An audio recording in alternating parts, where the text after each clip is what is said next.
Welcome everyone to Morning Bytes, first one of 2025 with Stu, Jason, and Violet, and we have two wonderful guests. One of them is still figuring out the link, so hoping that she comes in shortly. But Lauren Winchester, one of the most amazing people, cyber risk related, risk services. Jason's biased, so he can't affirm or deny. I will affirm. We're going to have an awesome time talking, first of all, because Lauren always and Brooke always comment while we're talking through this anyway. So it's good to just have them in person talking with us. But here's a couple of just updates. This is the show where we have 30 minutes to talk about the most important things to us in cybersecurity, privacy issues happening right now, even cyber insurance. And the only house rules are that the views and opinions we have are only our own, solely our own. So disclaimer to anything. We are not affiliated in this conversation with our employers, but we are really talking as friends and compadres in the cyber arena. Also, there are no sales. We're here for knowledge, no pitches, and we can also see comments. So please laugh at our jokes because it encourages us. So when you comment on it, it helps us to keep going and have fun with this, and it is fun. So it flies by. So Jason, what's on your news? What's on your news radar today? Well, first, I'm going to officially petition to change this name to the Cyber Compadres because I absolutely love that. But in the news sphere, so there was a supply chain attack that happened on, I think it was Christmas Eve is when it really started, but Christmas Day when things really started rolling. That seems to be just kind of flying under the radar. And what I like about it, I'll kind of share what happened, but for me, this was kind of the next evolution of info stealers. I think last time we talked, I said, hey, 2025 is going to be the year where info stealers takes off. And it started already. So what happened was a cybersecurity company who deals in the data protection space. They had a malicious Chrome extension that was published to the Chrome store under their account. And so what ended up happening, they did an initial investigation, it's still going on, but essentially they had an employee that manages that web store who was phished. And that email had something along the lines of, hey, if you don't respond to this or if you don't click on this, we're going to remove your app from the store, right? So like your standard social engineering type tactics. But what ended up happening was that allowed the attacker to then prompt the user to allow the attacker having a custom OAuth application, which is just a way that you can connect into Google things and other things. And the employee gave the attacker permissions to modify and basically own the Chrome store for them. And so the attacker used that access to upload a malicious version of this Chrome extension.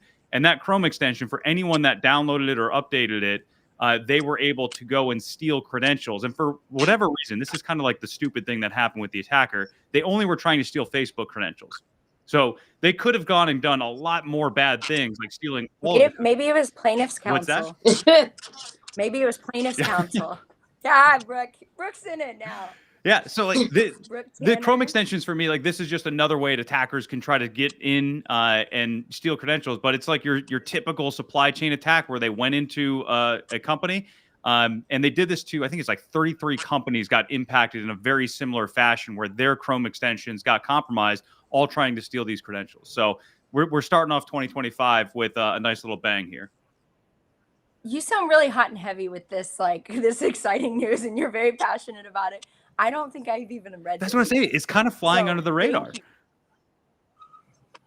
Well, Jason, two things. One, on your comment about Facebook, please just remember Facebook is the mecca of personal information for people. Sure. So if you really want to get to know someone, at least someone over 40, maybe you look at their Facebook account.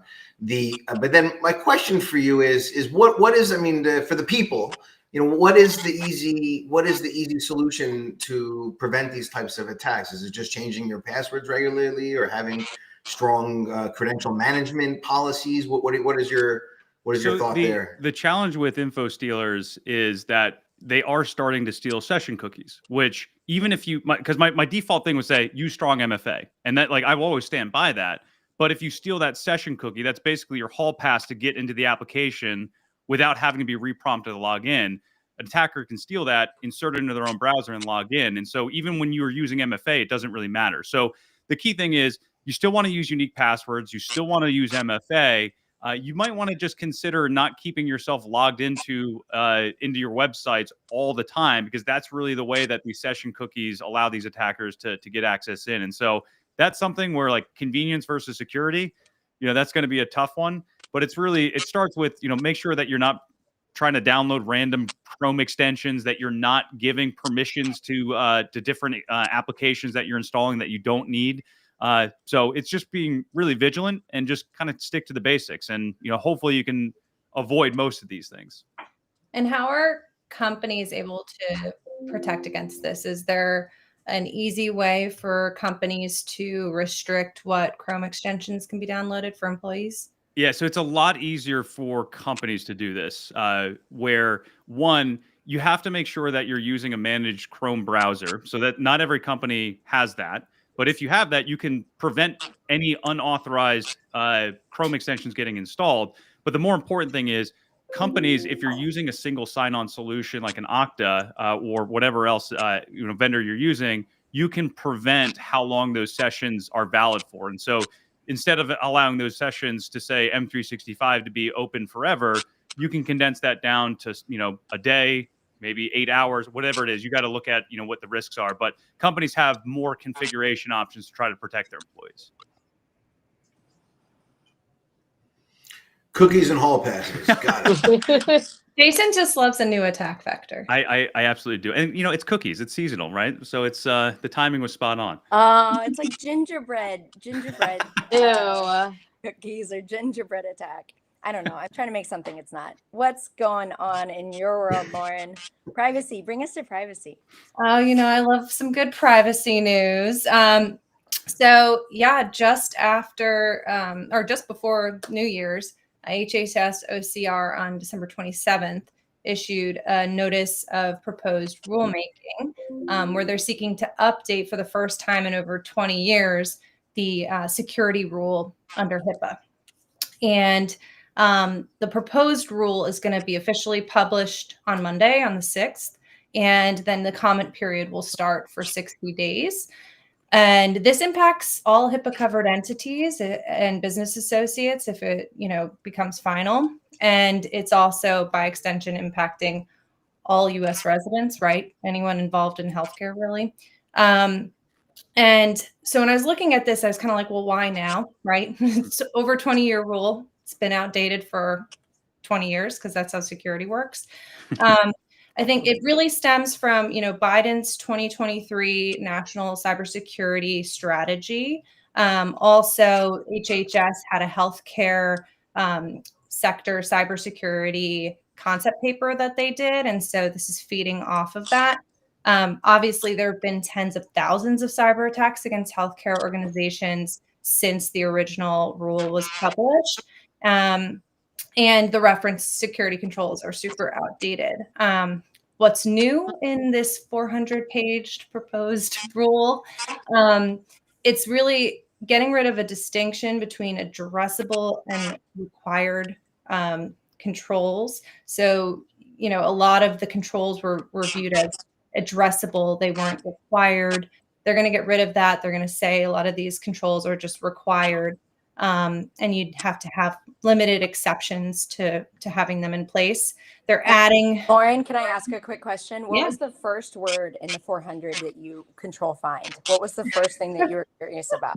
I feel like that really tells us where your head's at in terms of the new MFA.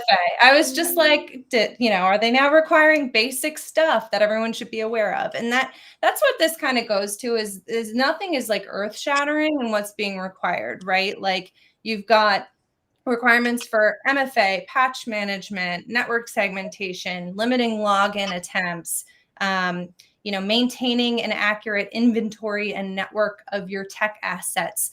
And all of these are consistent with HHS's CPGs, the cybersecurity performance goals. So nothing is new for anybody that's been practicing in the privacy or security space. But what would be new is that making this rule final gives enforcement, OCR something to hang its hat on beyond the existing provisions. I don't know that it would actually increase enforcement because they found other ways to force settlements with anyone who's had a ransomware attack that they wanted to go after, but it does give them much more to hang their hat on from an enforcement perspective. And Lauren, I thought I saw something where it was like, and keep me honest on this, is it 72 hours that they have to be back up and running, at least to like critical information from a ransomware attack or outage or something along those lines? And I mean, I think they're trying to get some of those safeguards in place or like those requirements in place. And then during the comment period, it's going to be interesting whether that sticks around. And that would apply to both the healthcare entity and then any of their business associates. So like if they're using like their EMR provider, they got to step up their game to support that recovery then. Is that right? Yeah.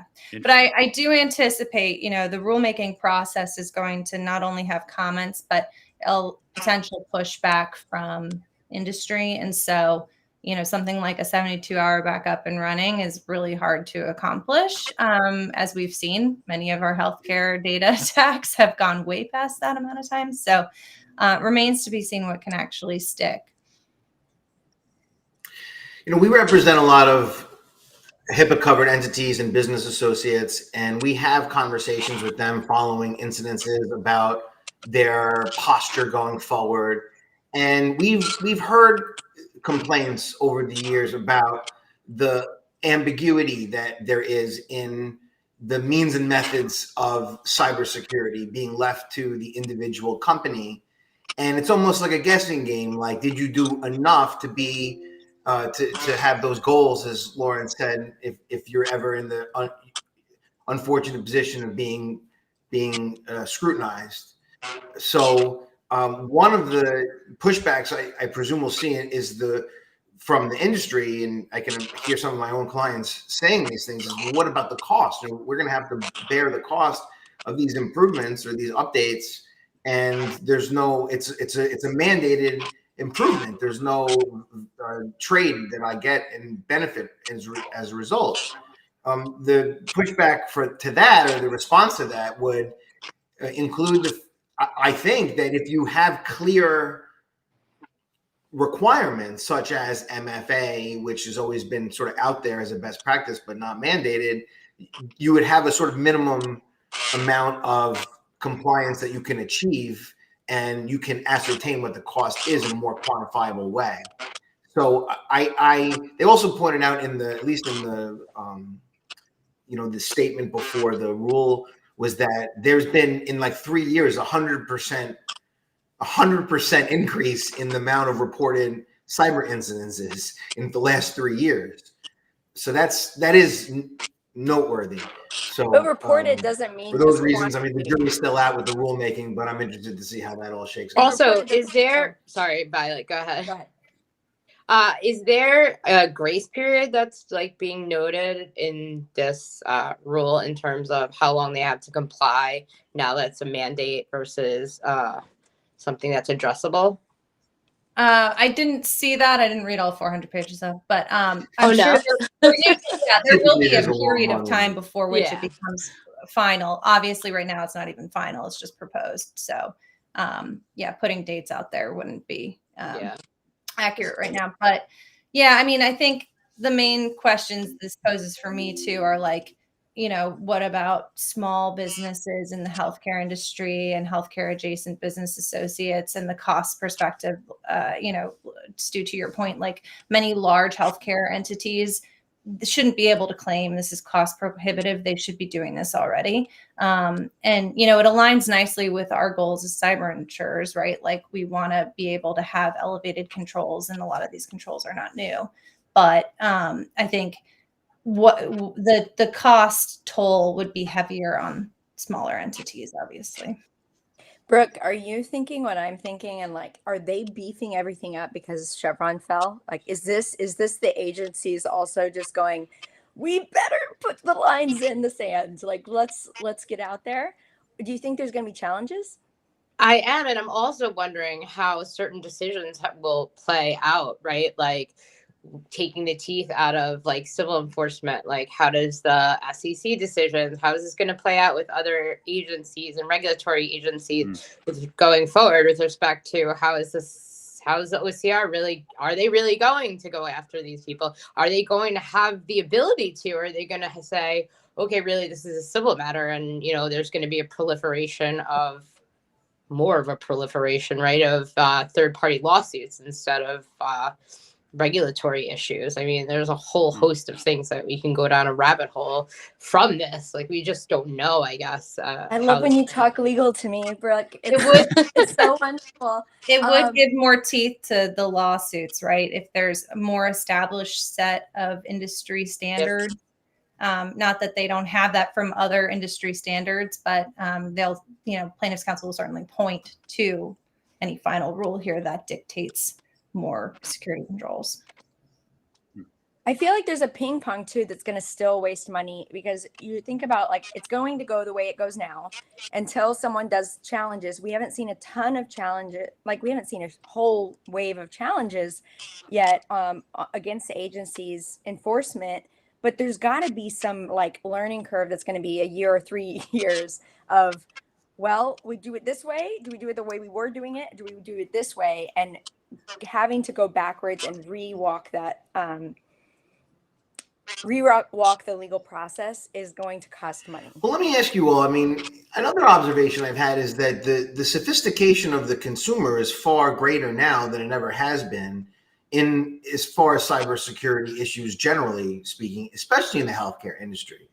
I feel like many of the covered entities would not even enter into an agreement with a business associate that did not maintain certain minimum controls, minimum cybersecurity standards, even before this rule. So just the sort of organic market realities almost force out some of the weaker security folks, because they don't even really get it past the contracting side. I mean, when we give advice to those types of covered entities, we always say, be very careful in your contract, make sure that you're aware of the security controls of your vendor and track them.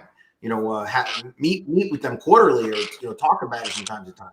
I mean, I think that's true of your clients who are, smart enough to hire good outside counsel too. But I think of a certain size and sophistication within the industry, certainly, but small covered entities probably not going to have done as much vendor due diligence. Well, to me, it comes down to just third-party risk management, right? Because if you're checking what the security controls are as part of the BAA, like, you're doing a third-party, risk assessment essentially of that entity. And the problem that has always existed with third-party risk management is that you're getting a pinky promise from somebody that says, I am interpreting this control the same way you are, and I'm implementing it exactly how you want me to. And that's like, those conversations don't really happen because they're not scalable. And, as we know, even if you have something set up the way that you think it is, more times than not, it's actually not, right? And so I think that it's good from a contractual standpoint. And I do agree, Stu, I think like it will help filter out quite a bit, but I think it's you got to get at that top tier where you have somebody paying close attention, that where you have a robust third-party risk management practice. But for most companies, below a certain threshold, your small, medium-sized businesses, they're just checking the box, if they even know the box exists. That's such a good point, especially from an insurance standpoint. Are we going to see like requirements within those contracts that for the AMR and other third-party vendors, a requirement that, these healthcare organizations are listed as an additional insured on their cyber policies, which I would think, if I'm a third-party risk manager, that's the easiest way to do it, right? Because otherwise it's going to be a lot of ambiguity in coverage, because as we see now, but you're 100% correct. The underwriters are dealing with, okay, this is your vendor now. We don't really know what controls they have in place. This is what they're saying, but we don't really know. And what if you change vendors through the course of this during the policy period? You're certainly not going to tell us, because it won't occur to you to do so. And you're really not obligated to in the insuring agreement. So those are all things I think you're spot on there. you're only as good as the information you're given, and you can underwrite to a risk all day, but when that fails, that's where everything goes down. And most of the time the issue is with the EMR. And attackers know that. Oh, Like, Exactly. So we have like 10 minutes left. So I want to throw mine out there because instead of, like truth or dare, instead of all of these stories, I went with a actual, I'm going to do a privacy test. And so Stu, do you have your phone? You have I iPhone? do. I volunteered. Okay. he volunteered as trivia. Here's all the emails that I haven't answered while I'm on the LinkedIn. Okay. Now tell us your social security number. Okay. My mother's maiden name is. Okay, so this is something that I figured out last night thanks to our friend Steve Boyce, who we've had on the show before. Friend of the show. Go to settings, Yes. general, and then right where you don't know if you can find it, scroll all the way down to general, like really hidden at the very bottom. It says apps. Under general? No, general. Hold on. Well, now I really practice. Settings. Oh no, sorry. It's under settings. Settings all the way down. Yes, apps. Got Apps. it. Click apps. Now find photo. Lauren, you doing it too?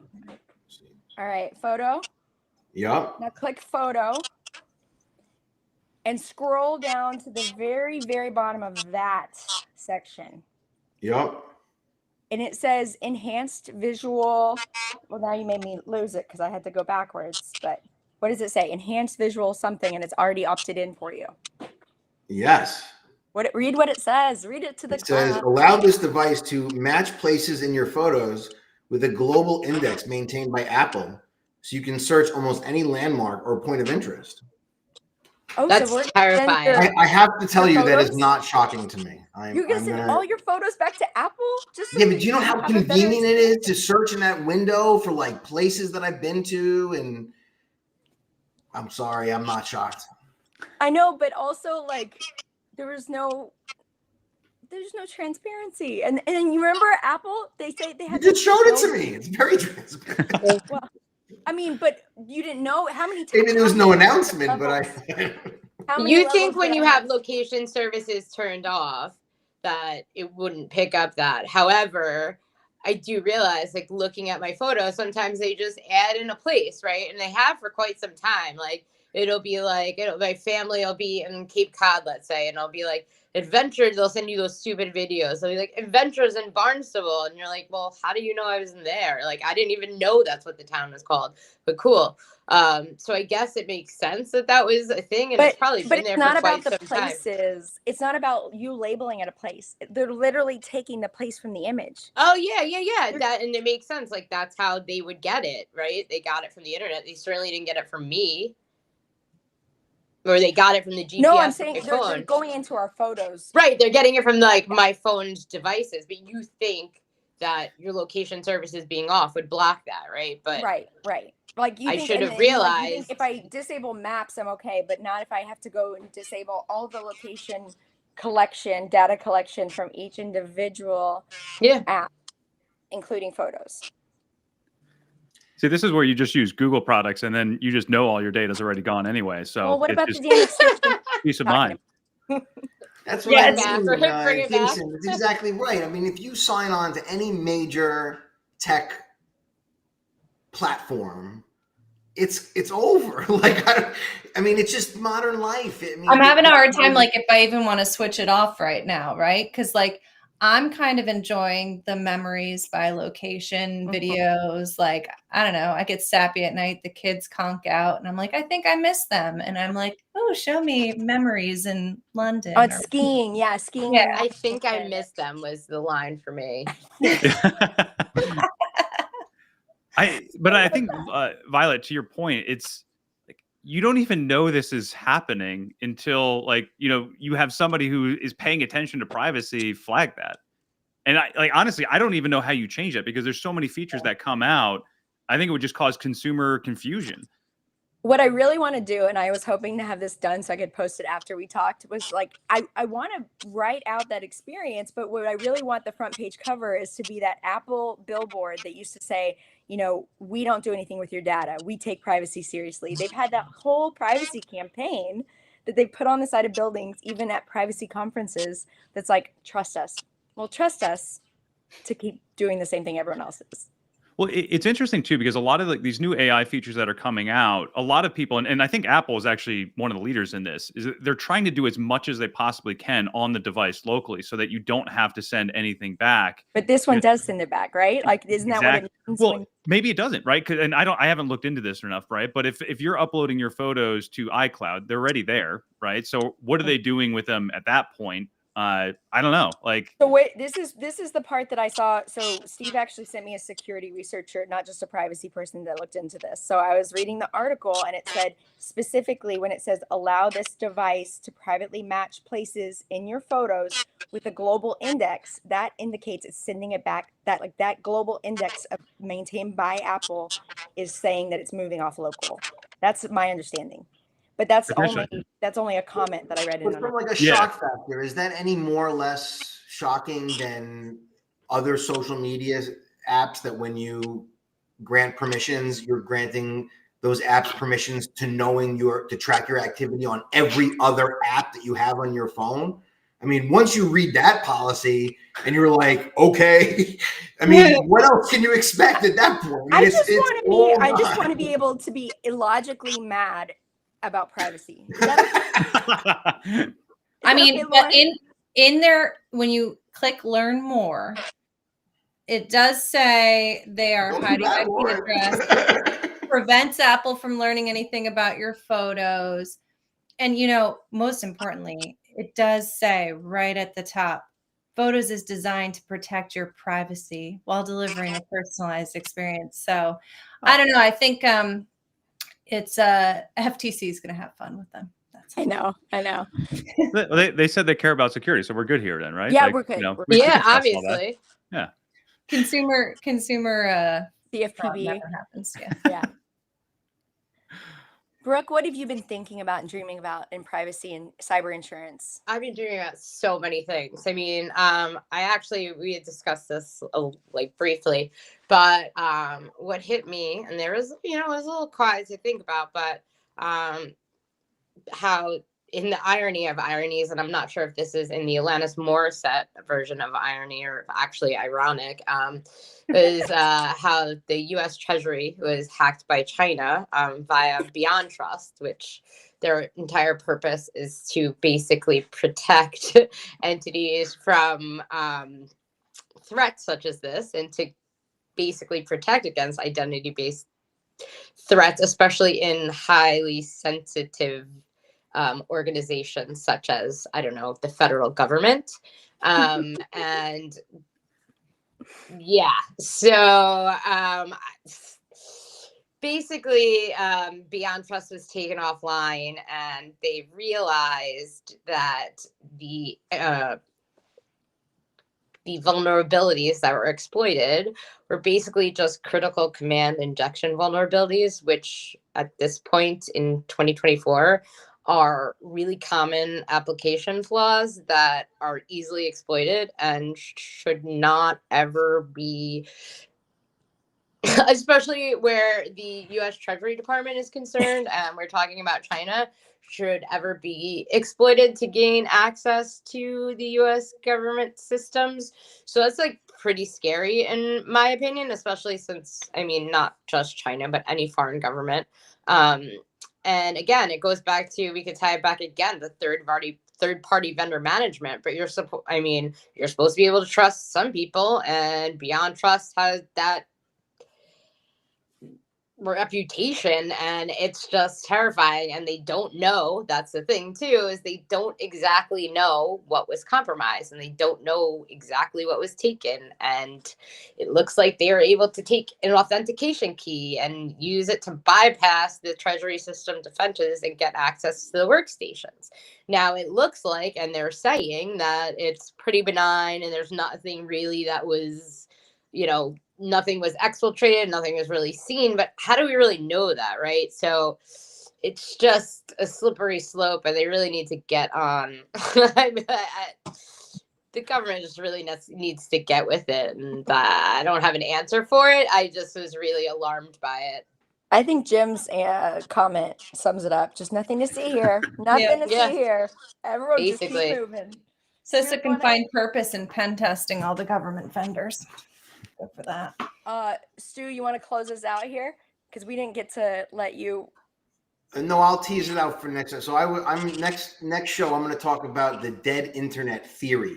So for everyone still listening, go ahead and search that up in your favorite search engine, so you're prepared next month. Which I don't know what the date is. Do you have that, Violet? What our next? Oh man, show is? February, first Friday in February. Gosh. It'll be the 8th or the 7th. 7th. Or the 7th. Sorry, I can't read. So be there for the If I next make them exciting ahead of episode time, of they Morning get Bytes. The invites get lost if I make them ahead of time in LinkedIn, like limbo. Yeah, LinkedIn doesn't support the show as much as it should. I'll say. They censor us. I'm gonna go keep going with my illogical theories and irrational outbursts. They should get some privacy tips from Apple. Then they'll more people. will get it. Or marketing tips. Or Google Chrome applications. You could just add it in there and dip right in. Oh, I like how you did that. That was very good. All right, we're Full ending the circle. stream, but we'll see you next time.